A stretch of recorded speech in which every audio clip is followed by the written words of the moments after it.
hänvisar givetvis då till den tvåfaldige VM-spelaren Christoph Metzel där för Real Madrid-lirare. Pukki, vad kan han göra? Utmana gör han. Skottet kanske då. Jajamensan!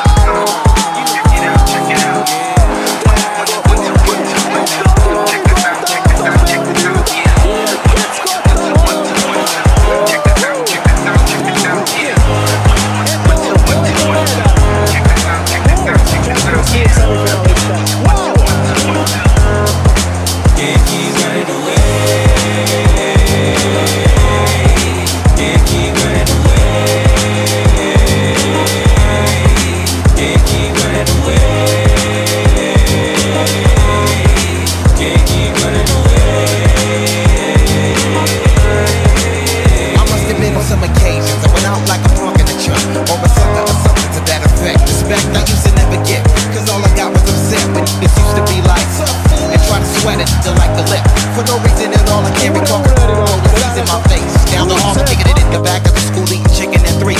Wondering why is everybody always picking on me? I tried to talk and tell them, chill, I did nothing to deserve this. But when it didn't work, I wasn't scared, just real nervous and unprepared to deal with scrapping no doubt. My pappy never told me how to knock it out. But now with 95 survive as a man on my own. Fuck around with fat lip, yeah, shit get blown. I'm not trying to show no much to show, but when it's on, when it's on, when it's on. Can't run away. Can't keep running away. Can't keep running away. Can't keep running away.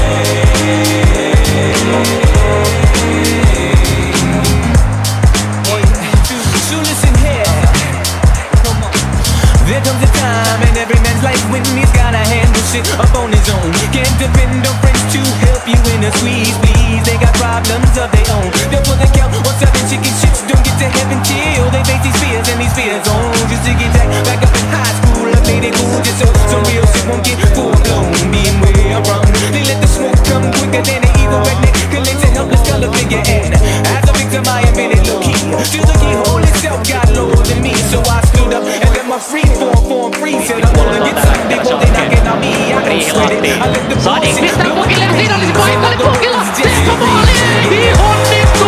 Ei onnistu! Joel Matip pelastaa maaliviivalta, mutta tilanne jatkuu edelleenkin. Damdavaa ei ollut tarpeeksi kova tuo Pukin laukaus, mutta upeasti rakennettu tilanne. Ja toivottavasti tästä vielä saadaan jo toinenkin tilanne aikaan.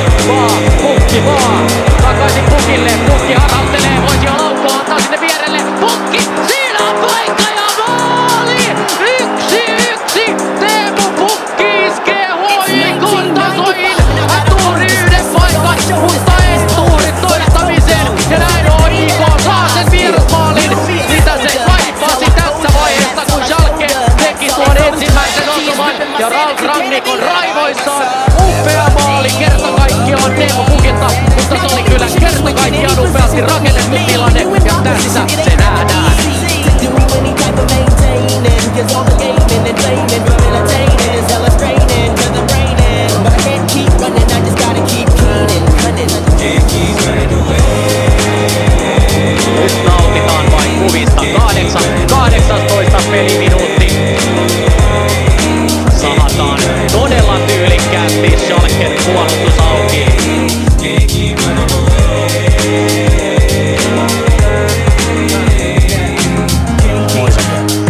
Nyt lähtee Raitala nousuun laidaltaan siihen keskelle. Pallo pelataan ja nyt on hämäläisellä tilaa edetä. Antaa vielä Pukille! Maalissa! Suomi iskee aivan loistavan tasoitusmaalin! Kopea Hämäläisellä Tallinnasta! Ja Teemu Pukki kiittää! Suomi nousee 1-1 tasapeliin! Hyödyntää mahdollisuutensa! Kerta kaikkiaan upea vastaisku, joka lähti siitä, että jo omalla alueella uskallettiin pelata. Varma, rohkeasti Espanjalaispelaajan tarvauksen yli. Niklas Moisanen käynnistää sieltä ja sen jälkeen mentiin koko ryhmänä kohti vastustajamaalia. Ja lopputulema on tässä. Kokeneet espanjalaiset katselevat toisiaan, että mitä ihmettä. Victor Valdes on lyöty. Suomi nousee 1-1 tasatilanteeseen. Tämä mikä lahjakkuus Teemu Pukilla on maalin tekemiseen. Ei ihan turhaa valmentaja Paatelainen antanut hänelle ylimääräisiä minuutteja, vaikka täälläkin kritisoitiin sitä. Hänellä on ylivoimainen kosketus palloon suomalaispelaajissa tuolla ratkaisevilla paikoilla. Loistavaa.